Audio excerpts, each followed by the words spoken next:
Good morning, everybody. Great to see so many of you coming, and I'm sure there'll be more people coming in as well. So fantastic. We've got a really thorny issue to discuss today, and we've got a fantastic panel which we'll be meeting in due course. We have three adopted people. We have one of those is also an adopter. We have another adoptive parent, and we've also got a birth parent with us today. So we're a really mixed bunch. And we're going to be discussing identity and adoption and belonging and all things around that kind of subject. So identity is a really elusive kind of term, isn't it? But somehow it sits at the core of adoption work. It's about people belonging and feeling in place, how they feel about themselves, and how they feel about their family. So there's a great phrase of Stuart Lee's the comedians that I really like to repeat. He talks about the social weightlessness of adoption, about adoptees being picked up and plonked down somewhere else with no reference to really where they were before. And that's how many of us feel. There's a double displacement when people are transracially adopted. How do they feel about that? When we did some research a few years ago in our big consult, we asked 450 adoptees whether or not they had been given enough information growing up under the age of 18 to form a sense of their own identity. And only 13% of them said yes. So there's a huge gap going on there among people. And I must say that I felt that gap myself growing up. I really didn't know anything about where I'd come from, as most of my generation didn't. And in some ways, that didn't matter until I realized that I didn't have it. But in other ways, I think it really did. Um, when I finally got my records in my 30s, I discovered there was big ethnic information that half my family were Greek, or Anglo-Greeks anyway, that my parents were from drama backgrounds, and at that time I was working in that kind of performing field, and also that I'd spent long periods in care when I was very small, which I hadn't known about at all. And that reverberated around my life, trying to make sense of what was going on and who I was. And I think one of the things I've reflected on as I've grown up really is that as a teenager, as many adopted teenagers are, I was in a bit of a mess, to be honest. I was extremely angry, extremely upset, was going a bit off the rails, and I had no reference point for why that might be. Not having known about what had happened to me, how was I supposed to make sense of my present? So it's things like that really which are driving at the moment a real kind of culture change, we say in adoption, about more openness and more direct contact and everything. It is because, well, there are a number of reasons, but one of them because the experiences of my generation were that wasn't a healthy way to live up, to grow up, and that you didn't grow up with a real sense of who you are. I'm going to leave for others to reflect in a minute about that kind of stuff. So we've got adoptees thinking about those kinds of issues and issues around it. We've also, as I say, got the perspective of adoptive parents, and really for them, what does that mean about family? How do they reconcile that with the fact that there is a birth family somewhere out there? What does that give to their sense of kind of identity and belonging? And birth parents, where does that leave with them? Often with minimal information, but having, given birth to children, sometimes raised them for a while. Where does that leave them in terms of their sense of family and themselves? So that's what we're going to be talking about. People will take these from different angles. What we're going to do first off is each of our five participants is going to have about 5 minutes to speak to you, and then we're going to have a discussion. So now the chat is live, but we're not expecting there to be time, particularly for Q&A, but one of my colleagues is monitoring it. So if really insistent sort of themes come up, we'll try and address those, but I'm not sure that there won't be a time for direct Q&A. So to open off our discussion, I'm going to invite Tegan to come and talk a bit about their experience. Teags, over to you. Thank you. So, hello, I'm Tegan. I'm 23 years old and I was adopted by my two mums at 4 years old. I have three sisters and I now have some form of connection with the main members of my birth family as well as foster family. I feel adoptees have a potential for some of the most varied identities people can have. This can be both a real positive but also a challenge at times. All adoptees have gone through times questioning parts of their identity, like anyone else. However, there can be more elements to consider and potential for more unknowns to form this identity. I see it as adoptees should have access to a sweet shop of potential identity elements that they can choose from. These identities can come from birth family, foster family, adoptive parents, and other significant people. For me, I feel I have elements of my identity from all three of my families, and this has changed over time as I've understood my history and birth family more. However, some of the jars as I was growing up had no label or couldn't fully see the product inside, as I didn't have much information to go off. For example, whilst I eventually knew my paternal grandparents' names and past jobs, I didn't know them as people, such as their hobbies and likes. It is also about understanding sources of our identity, as some parts of us we don't necessarily choose, for example, eye colours or hobbies, we just have them. I have found when getting to know my birth family over the last few years, the shared similarities in interests and hobbies, some of which build up my identity as being their key interests as I've grown up, and for some they carry on being so. I know my sister and I both enjoy playing video games and have played similar games in the past, and my birth father enjoys playing them too. With my youngest sister, we've both liked Harry Potter and animals. My paternal uncle enjoys Doctor Who, he thinks it's better than Star Wars, which is one of my favourite shows ever. I've also found similarities with some of their interests and my adoptive parents, such as both my adoptive parents and birth father enjoy reading, and they both like Queen music, both of which I enjoy. In relation to my adoptive parents, I enjoy going out for walks in nature, baking, and watching factual films, all something I have gained from my adoptive parents. They've also supported the development of my identity through the means of me engaging with certain interests, such as going to historic sites or watching the TV shows I enjoy, even if they're not into them. They have been open to me interacting with my birth family so that I can engage with other hobbies, such as gaming, as neither of them are big fans of it. Further, they have let me explore and say who I am on a deeper level, which all started with respect of keeping my birth first and middle names, as understood that is who I was and had been given to me by my birth parents. This has also included ethnicity, areas I feel a connection with still, how I explain or describe adoption, and those who were important to me and others. To me, being adopted is an identity. Whilst it may not be all of who I am, it's a part of a pie chart. Of me, like being neurodivergent, loving dinosaurs, being an advocate, or a gamer, as well as elements that you almost can't put into words but are just there. My mums were always aware that my birth mum was born in Ireland, so always left it up to me to decide how I may describe my ethnicity. I remember for the 2011 census, they asked me how I wanted my ethnicity put down. I said British, as I didn't feel I had enough to be Irish.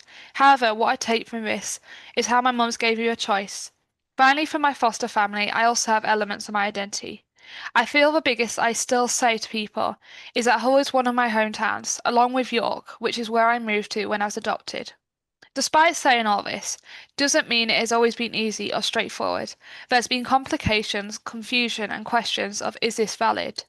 As I was growing up, I was sure of some elements. However, other elements I didn't quite understand where they had come from or had someone to share them with, such as gaming. Other elements I wasn't sure if it was valid to be an identity, for example, my Irish ethnicity. It never felt enough that my birth mum was Irish. It was only when I learnt I had Irish heritage on my birth father's side I finally felt able to say I'm Irish. Despite this, I still question if I'm just sticking a label on myself, as I don't have any other connections such as culture or accent. It can also feel slightly overwhelming having so much choice in the shop, trying to figure out which elements stand out or really fit with you. This can be brought into question as you go through life when talking to people and share some of the elements of your identity, and they're either surprised or intrigued. I know a lot of people are surprised to hear I'm not the oldest sibling, which I understand in the sense I have had most support, so come across as the most mature. As my older sister said, you're the honorary older sister. It means I don't necessarily have the identity of being a middle child. This can also clash with the fact I've grown up as an only child. How do these two fit together? As I'm not always sure still. Overall, I think an adoptee's identity has a lot of potential to be positive, with the diversity available and the people who may be able to encourage your identity. However, it can also be a lifelong journey to navigate it in a heightened way compared to other individuals. Thank you. Great. Thank you. Thank you, Tegan. That's fantastic. And that it was Tegan's idea very much to start, well, to discuss this topic actually and bring it up. And she has, I think, a really interesting and positive view about bringing identity together in that kind of way. And it's great that you have that. So that's really good to hear. Thanks ever so much. Okay, I'm going to invite Rachel to come and speak now, if that's okay. Take it away, Rachel. Nice to see you. Hi, yeah, I'm Rachel. I'm 55 years old. I'm a transracial adoptee of an adoptive parent um, who was white. So my family were white. I'm also an adoptive parent of a little mixed race boy. I was adopted at 6 weeks old. And one of the things I discovered in reunion is that I was breastfed for those 6 weeks. And to find that out in your sort of mid 40s to 50s is quite a kick, quite a kicker. I searched for my birth mother in my mid 40s. Sadly, she's now passed away. But in reunion with both her and the other side of my parentage, that's when I really discovered my own identity. Obviously, growing up in a white family, I was essentially white. I had learned that my adoptive mother had me down on the census forms as white. And when she was questioned for this, her attitude was very much, well, it's nobody else's business. Which obviously, if you're growing up in a situation where you don't feel you fit, is quite tricky to navigate because you do feel that she doesn't want to tell or she's ashamed or whatever decision she made wasn't something that was solely her. And I do believe that it was really my father that drove the adoption. When I was presented to him as a baby, the question from the social worker was, will this one do? And my adorable father at this point said, absolutely, this one will do. So I grew up very, very close to my dad, not so close to my functional mother. And I say functional in the way that she kept us warm, fed, clothed. My two brothers, who were her birth children, were raised the same way. So it wasn't just for my benefit that she was that sort of emotionally unavailable person. Unfortunately, most of the transracial adoptees that I've met, certainly in this group, have exactly the same backstory in terms of the mother figure within their life story, which is very telling, I think, of its time, but not massively helpful when you're trying to learn your own identity. So I have discovered that I'm one of 14, and we are still counting siblings on a global basis. I'm the eldest sibling in the UK, eldest of four biological siblings, and I'm also the youngest of two adoptive siblings in the UK. So it's wearing two hats for me. A recent event which threw my identity into the mix in a big way was I introduced one of my adopted siblings to my biological siblings, which I didn't realize until after the event how massive that really was, because he saw my identity change in their company, as I saw his identity change also in their company, because they seemed to draw him out. Whereas I'd not seen a personality trait in my adopted brother that was quite so bubbly and chatty and kind of mirrored my biological siblings. So it was an amazing experience. So adopted in the 1970s in an age when adoption interracially was not really considered in any way problematic. It was a case of children needed homes, families wanted children. So it really wasn't a given or a consideration that the colour of said child might make a difference to its own upbringing. I grew up feeling like I didn't fit, and that did cause me certainly adolescent issues, we could say. I went slightly off the rails. I was looking for my birth family at that point with fairly disastrous results. And so thankfully I didn't find them. And I just feel that certainly my identity has really sort of opened up since I've been in reunion, and my cultural understanding of where I'm from and where my biology is from has changed everything on its head. I now date in my own race, whereas I married two white men. I now feel much more confident in the company of a lot of Black people, whereas it used to actually bring fear as I grew up in an area. I mean, I live in Devon, so you can imagine, you know, I was the only Black face in my school. And then in my secondary school, I was one of two, and we were best friends because it was a safety in numbers kind of scenario. I have documented my journal in Black Sheep Sweet Dreams. If you're interested to learn the ins and outs of how I went about finding my birth family and the results of that. One of the negative results of doing that was that my adoptive mother very much took it personally, as though it was a slight to her decision to adopt me, etc. And it really wasn't. So our relationship has been building from rubble ever since I was in reunion with my birth mum. My biological siblings grew up knowing about me, so they already had me around the table for Christmas, for birthdays. They knew everything about me. I knew nothing about them. And that is quite a painful aspect when you do get to know people, because you feel you've missed something, you've missed out. You know, your identity would have been fulfilled. Even if I obviously remained in my adoptive state, it would have just been nice. So as a consequence, knowing that my adopted boy has 3 further siblings, I am in touch with all of the adopters of those children. So when he's ready and in a position to ask me questions, I can tell him, hand on heart, I've kept an eye. They're here, here, and here. And now, do you want to meet them? So I think his identity will be more healthy, knowing that I've at least documented information to give to him when he's absolutely ready. I identify as British Caribbean, and that in a way upsets my adopted mother, because she would like to feel that that part of my identity didn't exist from the minute she signed the adoptive papers. So for anybody who is adopting transracially, my advice is do your research and be prepared to support the ethnicity of the child that you're bringing into your family.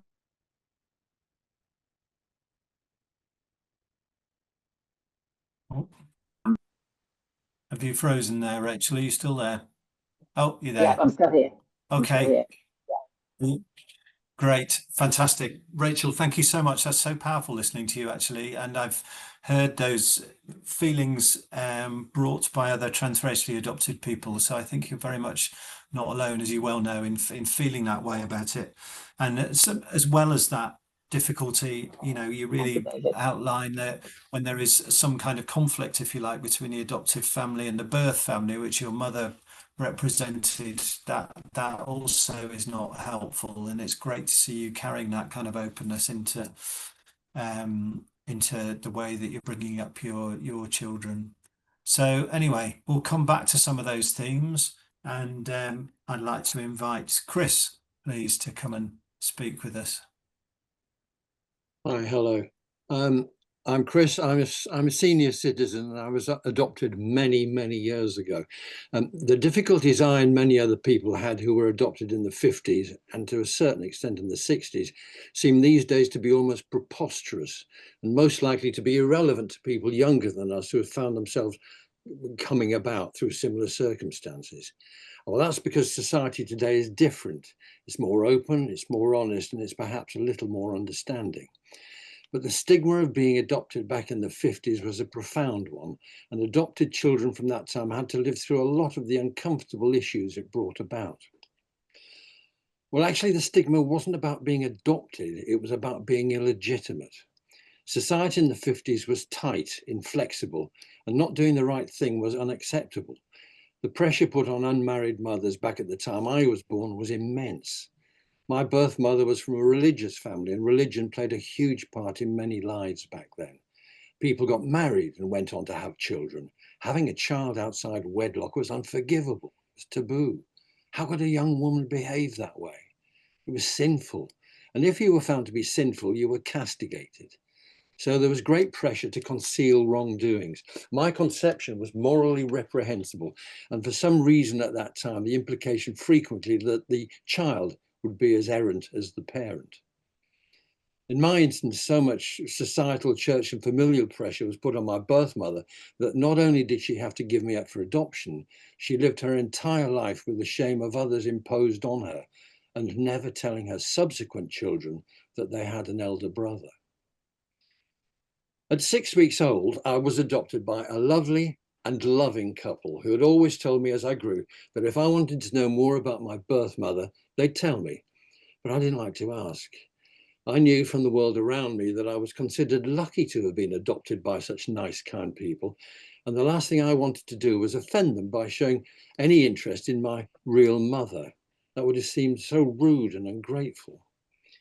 But as adolescence encroached in the mid-60s, I became increasingly aware of the implications. Every time I heard that B word, it was me they were talking about. These were years when the word was derogatory, offensive, and for a young teenager to whom it was technically applicable, intimidating to say the least. No one else around me was illegitimate. How come it was me who was given that dreadful title? What had I done wrong? You're adopted, aren't you? Asked the teacher one day as the class lined up by the door. Well, no one else put their hands up and I squirmed. Well, thanks for telling everyone, sir. The whole school knew. It's strangely, as it turns out, I discovered it wasn't as much of an issue for my friends, the people my age. It was the generation above who saw me as the result of an immoral liaison, a product of loose living. And as their generation waned, so did the social mores it perpetrated. Everything changed once the 70s had set in. People became more pragmatic, more tolerant. As a result of that pragmatism and tolerance, it's so gratifying now to see and hear people talking openly about adoption and responding to facts and situations rather than skirting around the stigmas of a bygone era. That said, today's openness has come with it's come a bit late for some of us. Records relating to us, perhaps withheld or redacted, or often misplaced and destroyed over the years, are scant. For example, in my instance, there's no indication of who my father might have been. It appears only my birth mother knew, and she passed away 15 years ago. So visits to the doctor and the question, well, is there any family history of elicit a, well, I don't know, reply every time, and it'd be worthwhile knowing. Today, and for younger people, procedures are much more likely to be supportive regarding an adoptee's well-being, simply because facts are known, the information's there, systems are in place, and people have shed the ungainly preconceptions of decades ago. Although I'd dearly like to know who my father was, I was introduced to and have been in regular touch with my birth mother's side of the family for a couple of years now. And I was surprised by the almost overwhelming sense of fulfillment that came about when I was put in touch with them. My wife and children, like me, are delighted, and everyone gets on like a house on fire. And the adoptive family I grew up in is delighted too. So at last, there's no blame, there's no guilt. It's just a wonderful sense of purpose in that the world is bigger, brighter, and that an undetermined and perhaps sinister even aspect of my life just isn't there anymore. There are no taboos, no stigma, and we're all one big, well, actually, even bigger, happy family. Chris, that's great to hear. I love a happy ending, and we will be talking more, I think, about when others have spoken about that kind of integration of those two families and how that works. But it's great that in the later stages of your life, let's say, that those things have been brought together. That's fantastic. I was very moved to hear that. Thank you. Okay, shall we go to Sarah, if that's okay? And hi, Sarah. Hi. So I'm going to talk more about myself, not my children, because that's their story. I suppose what I'm thinking is that we're in a new normal, I hope, in relation to our adopted children. And I have thought, since being invited into this roundtable, I've thought about why I always thought it was so important to know and understand all parts of my children's family, to kind of draw it all together. So I'm thinking the most important thing I've ever been able to do as a mum is just be 100% committed to my children. So that's the ups and the downs, the relationships they have, which I don't approve of or which I do approve of, their lifestyle choices, each and every part of their families. So I know that getting to know your child's wider family will be something all parents think about, and their own family might seem more comfortable than the other parent's family, but so we're obviously talking about an extension of that. I have thought about why it's so important, or why it would just seem such a natural thing to me, so I'm going to talk a tiny little bit about that, which has actually only come up since this roundtable, really. Well, I myself lost my father when I was 15. I was the youngest of his 6. He had a couple of families. But with his passing, this is in the 70s, we lost a connection to our roots, which we didn't know we didn't have.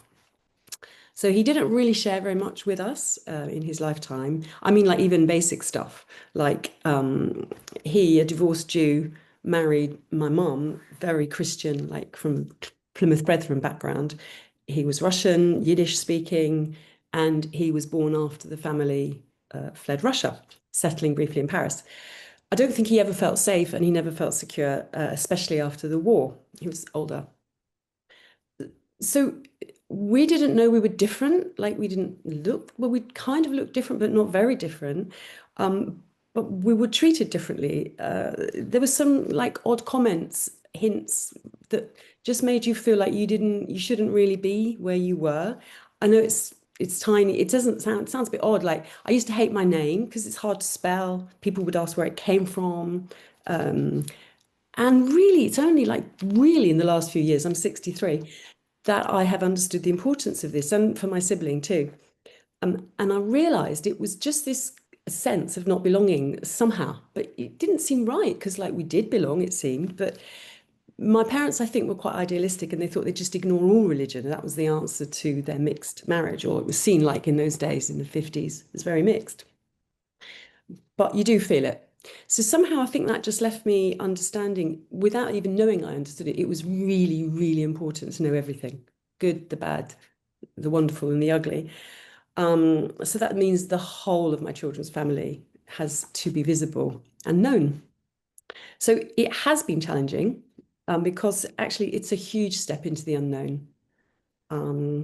You get to meet the family you've never met. You actually don't know. You don't know what you're bringing into your life, your children's lives. Will it redefine me, who I am? You kind of can't help yourself. You think, oh gosh, I might just fade out of all importance, really, when the real people come in. But what you have to think is, well, it is what it is. You are who you are. And also, everybody has to accept that nobody owns their child.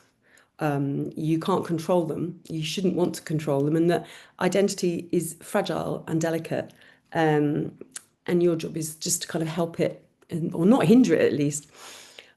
So what can I say? I have always felt it's really important to have everything on the table. And I always felt a real wish to embrace all the families. And it's worked, and we have done that. And I can say, I think my children, I hope they agree, they ever hear this, I want them to be the center of their lives. Yeah, they're in the middle. I don't want them split between all these different, like you said, Tegan, Venn diagrams, different little pie charts. They're the bit in the middle. I don't want them split, and I want them to just feel a part of the whole thing. So we're quite proud of our WhatsApp group called The Big Family. I think we'd have done it a lot sooner, but it didn't come up in those days. That's all I can say. So it's something that we grew and developed ourselves. So that's it. Great, thank you, Sarah. Thanks so much for sharing that and the openness that you've had, and to be honest, the sort of courage, I think, as well, to embrace all that and go for it. I think we'll come back to the big family WhatsApp just as a sort of concept, really, because I think that's somewhere all adoptees. I should just speak for myself. We probably all long for something a little bit like that, and actually, these things are becoming a little bit more possible, aren't they? But thank you so much for being so honest. And Christy, Christy's birth mum, and she's going to speak with us now. Off you go, Christy. Thanks, Hi. Mike. So my name's Christy and I am a birth mum. My children was removed in 2006. I would have been 19 at the time, and they were removed on a likelihood of emotional harm due to being in a domestic violence relationship. 8 months after the final hearing, I gave birth to their full brother, who I got to keep, and I have brought up on my own with no intervention from social services. And for 19 years now, I've brought him up with openness and honesty. He has known from 4 years old that he had 2 sisters out there. At the time of the adoption, I was given letterbox contacts. It's the only contact that I had once a year. And that went on for 4 years until it was stopped because the letters were too hurtful for the adopted parents. I didn't write them letters. I asked for help to write those letters. The social workers written those letters, sent them on the way. I didn't really know what was in them until 16 years later. So for the best part of 16 years, I have had no contact. I have not been able to give anything for their identity to help them know who they are and where they come from. There's been no space for me to show who I am as a person or their brother. By that, I mean, I didn't just sit down and do nothing. There was times where it was really, really difficult and I did hide under a quilt. But there was a lot of times as well where I dug deep and I wanted to do something not just for myself, but for my children. And I went out and I went back into education and I ended up in working and being in the construction world. And yeah, it was difficult. It's been a really difficult ride. And what I know now, with the help of PAC-UK and getting that support finally, because for 16 years I had nothing, what I understand now is what I should have had. So now I know that it's common that adopters get to meet the birth parents at the beginning. That wasn't a thing for me back then. The meaning of identity and what that could mean for the child. Nobody told me that I could write things down for them and put it on file. Nobody told me I could write another letter and just keep that on file until they were 18. I remember right at the beginning, and when we think about story work and things like that, and I've seen people put some amazing work into story work, but again, that was something that was there, but I would say it wasn't done properly.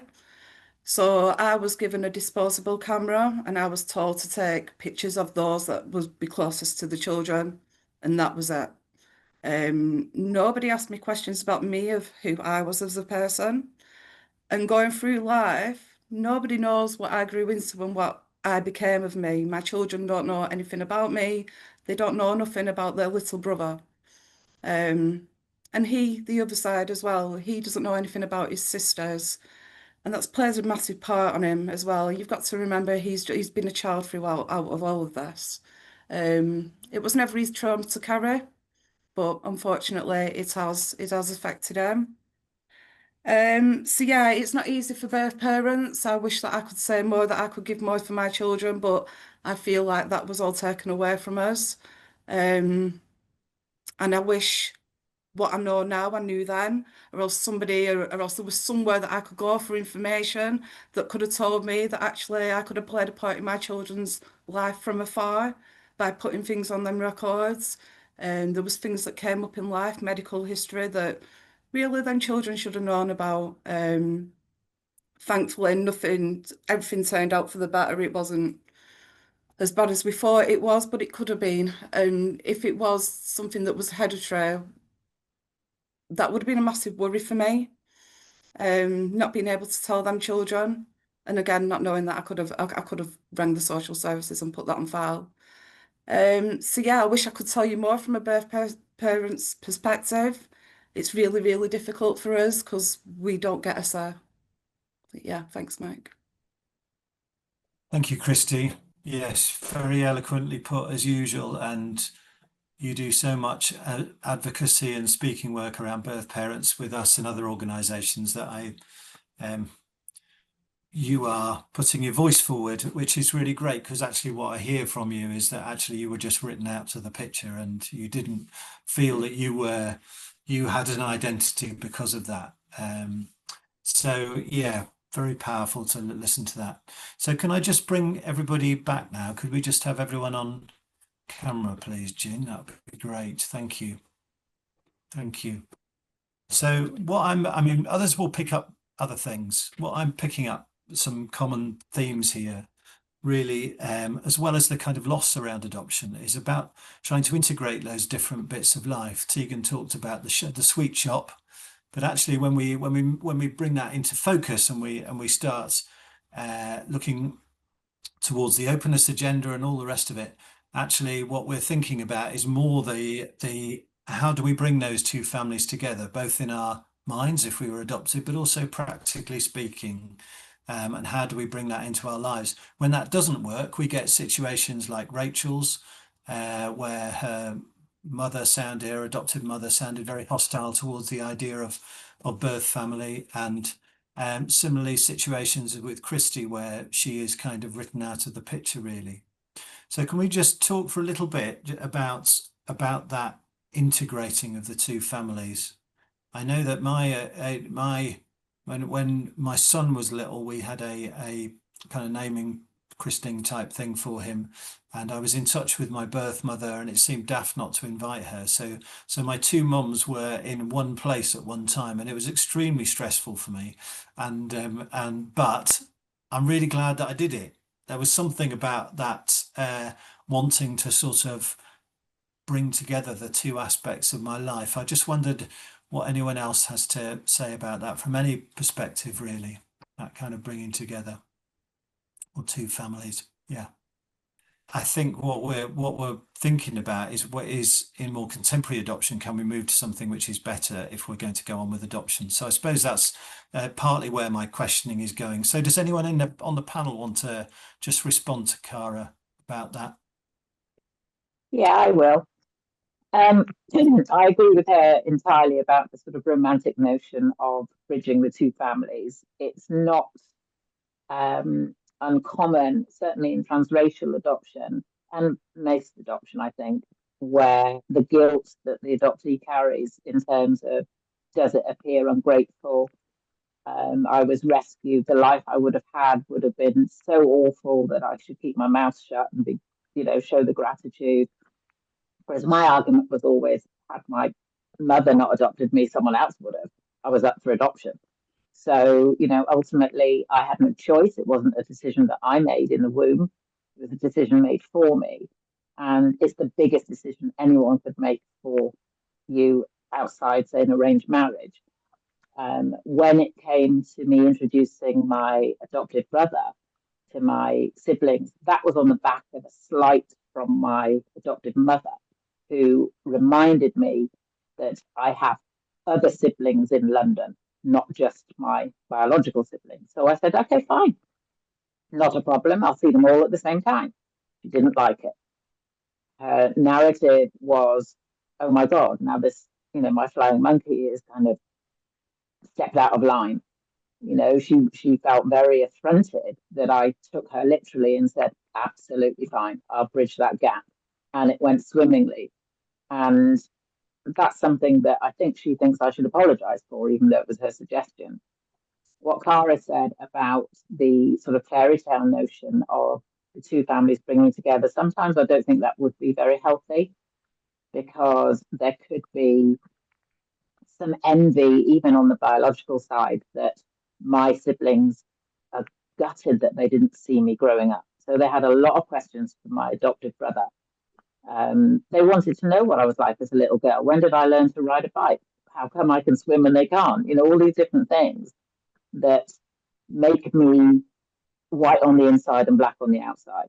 So I've had to go through certainly the last 10 years of my adult life becoming more of a black woman and becoming more proud of my heritage, more excited about what I'm going to learn in the future. I actually plan to retire in Jamaica and get out of Dodge, because I think I need to have a chunk of my life where I started biologically.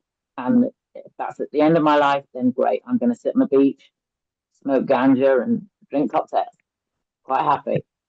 But I also recognize that my children need to understand their culture. And one of the things I was going to say when it comes to transracial adoption, on paper, that seems to be, with this system, about colour. That's great. My little boy looks like my biological daughter, like fits like a glove. However, his heritage is understood to be African, whereas my daughter's heritage is understood to be Caribbean, although we all come under the same umbrella. I actually did a my heritage test, my DNA, and that threw up something like 50,000 relatives who God knows where they are or what they do. But it actually said to me that I'm 91% Nigerian. So there's a big kind of mismatch in terms of what fits with a family and what doesn't. I will go down the journey of finding my son's heritage, and that might take me to Gambia, it might take me to, even the Middle East. I don't know, but he doesn't have the same start biologically as me. And that's something that certainly across the adoption system, they need to look at the finer details. Not every white person is English. Not every white person could be Irish, Scottish, Welsh. That's a heritage that they're entitled to know about. So I think it's about detail going forward, not just the visual look of the child. Yeah, well put. And I hope you make it to the beach. That sounds great. I'll be there. Does anyone like to come back on that? Because the two families thing, you're right, is a romantic notion, but we are also talking at the moment about culture change and all that kind of thing in adoption, and that relies on some kind of contact between those two sides. So any of the panel like to come back on the two families thing, how that fits together or not? Sarah? Yeah, it might. I understand what's meant by romantic, but that's about how it works out. But it doesn't, it's not just about how well it works, like everybody enjoying one party, which obviously, you hope for, but that doesn't often happen in lots of families, adopted or otherwise. So leaving the romance out, I am thinking that the issue is just to know, to have a knowledge of even, and that's what I was kind of got this idea of the new normal, that it's just a part of life, who you are, who you came, where you came from. Because actually it doesn't always work out. It can often not be a great idea to spend lots of time with other sides of your family. It's not necessarily great, actually, but that doesn't mean that you don't understand and you don't integrate to the extent that it is possible in your choice. So that's what I wanted to say, like to distinguish the romantic, which is, like you say, is about the kind of cutesy bit, from the actual And I think knowledge. Yeah, and I think we know, don't we, that even though we are moving towards these kind of ideas, that actually in practice, many adopters don't share information and don't have contact with birth family and all the rest of it. So as I say, I applaud you, but there's a lot of not going on, and there's a lot of birth parents also falling out of contact. So let's acknowledge that. Tegan, what did you want to say? Yeah, I think I agree with not romanticizing, because I think there's different ways of connection. I think a lot of people expect, long lost families sort of hug, and then you're WhatsApping each other every day, calling each other, and that might not be a reality. But that doesn't mean there's not a connection. So with my birth family and adoptive family, my adoptive parents don't have any direct communication with any of my birth family. They're not regularly seeing them, they're not regularly interacting like I am. But I think what for me it means is actually I know my adoptive parents would be there in any way I need, because actually I'm at the centre and they're very happy to interact with my birth family if there's a need there. But I think what my mums have always said is, well, your birth family is very different than us. If we just met on the street, we wouldn't become friends. So why would we necessarily become friends in this scenario? But that doesn't mean they're at each other's throats or disliking each other. It just means they'll be neutral of each other, they'll smile, they'll give each other a hug. But actually, it doesn't mean they're going to the pub each week with each other or going for walks. And actually, I think my granddad's funeral is a great example. So my birth granddad, my mum's had probably never expected when I was adopted to be going to one of my birth relatives' funerals, I was in an era of closed adoption in many ways. So if someone had said, you're going to go to an Irish funeral, I think they would have been like, no, I'm not. That sounds mad. But actually, that's where they ended up. But they first of all picked up my sister, who needed a lift from the station to where the hearse procession was starting. So they provided that. And then actually one of my mums was very concerned that my birth mum looked very lonely. She was stood further down the street. So she got out of the car and went, I'm going to see if she wants a hug or to talk to her, which I think both me and my sister were a bit like, I don't think she will, but good luck.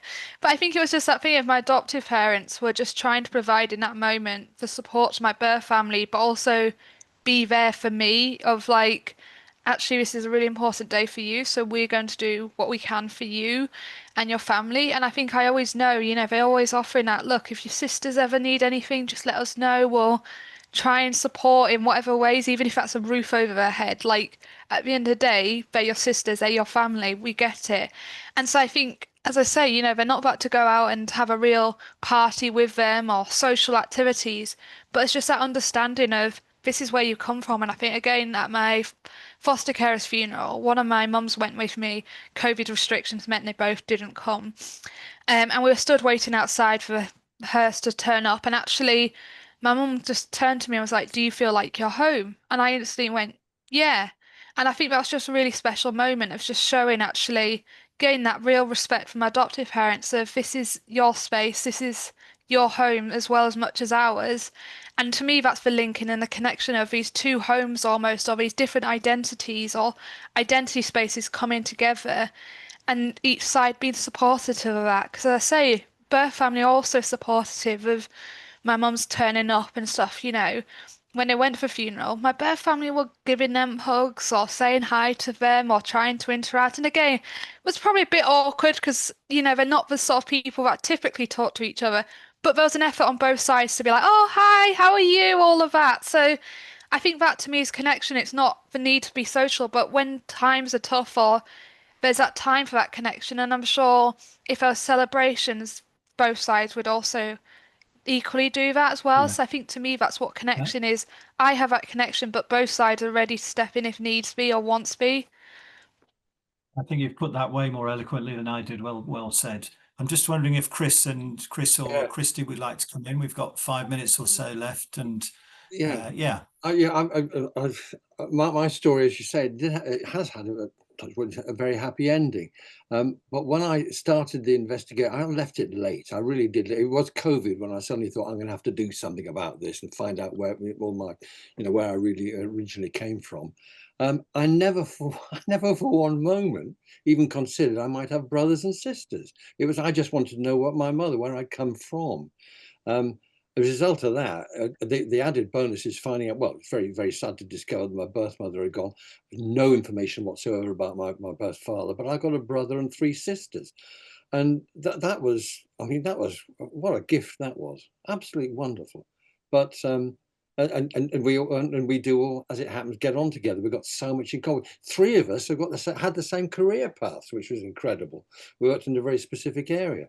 But it's the very everyone's talking about their families and their siblings and things like that. And as I say, in my instance, I never even considered I might have siblings, and it came as a real shock to find out that I had. Thank you, Chris. Christy, how have you been feeling about this conversation? Some great conversations, by the way. I really wish there was that openness from the beginning for me, but it hasn't been that way at all. And my children are now adults, they are young adults, and my door is open for them. It always will be. Birth parents, we wish that we could do more, but unfortunately the system is against us and it prevents us from a lot. We don't switch off our feelings. We can't just turn them off. All I can say is that my door will always be open for my girls, no matter what, and whenever that might be. And I don't hold anything against the adopters.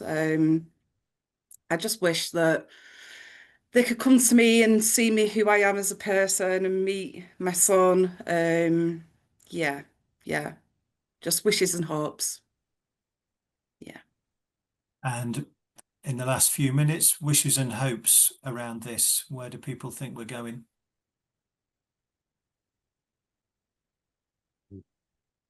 Oh, sorry, me.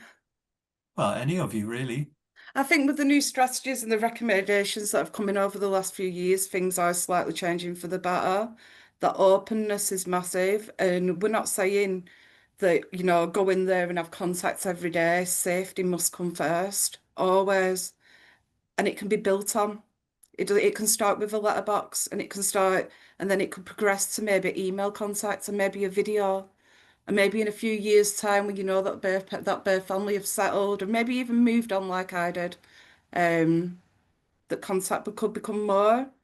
Yeah, that's my thoughts.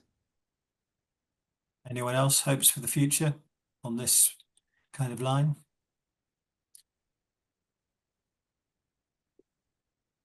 I'd quite like, it would be just so good to see some funding to support all the stages that are very, very difficult to do without funding. You know, reaching out to other families is very, very skillful. That's very difficult. So I'd really like to see courts funded, not courts, sorry, but the whole system, just some funding, please. Yeah. Okay, anyone else? Final thoughts before we wind up? Yeah, I'd like to see from the very beginning of adoption, so the minute somebody is invited to an adoption workshop, when they've made the decision to adopt, that all the information is given to them across the board and it's focused on lived experience. Because certainly when we adopted my boy, I don't think there was anybody within that whole process that was adopted. Certainly not transracially. And I remember being on the workshop and many other adopters in the team were asking my opinion as to how it felt to be an adoptee. That felt wrong. And we're only talking 7, 8 years ago. So we need to ramp that up and make sure that lived experience is the forefront of potentially the future of adoption. And I think lived experience is being used a lot more now, and it's really good to see. And I'm part of that. I get to go into potential adopters and tell a little bit of my story of what it was like on my own, that young girl going through court proceedings, you know, what letterbox looked for me and what life looked like for them. And at the end of it, the feedback is lovely, and the adopters do thank me just for giving them that little bit of an insight. And it broadens their thoughts on how they want to be with their child and contacts going forward, always making sure that the child is safe. Thank you. And Christy's part of a birth parent conference we're having on Thursday, which is being held in Manchester, and that is very much looking at how that has moved in terms of lived experience and that kind of thing. It's been such an amazing session. Thank you so much, all of you, for sharing differing opinions. Thank you to Cara for coming in and reminding us that there's lots of loss and awfulness sitting around at the bottom of this, as well as the fact that people are making efforts to try and bridge those gaps and find their way through, basically. So yeah, I just want to thank you all so much, and thanks everybody for coming today, and enjoy the rest of your day. Thanks very much. Bye-bye.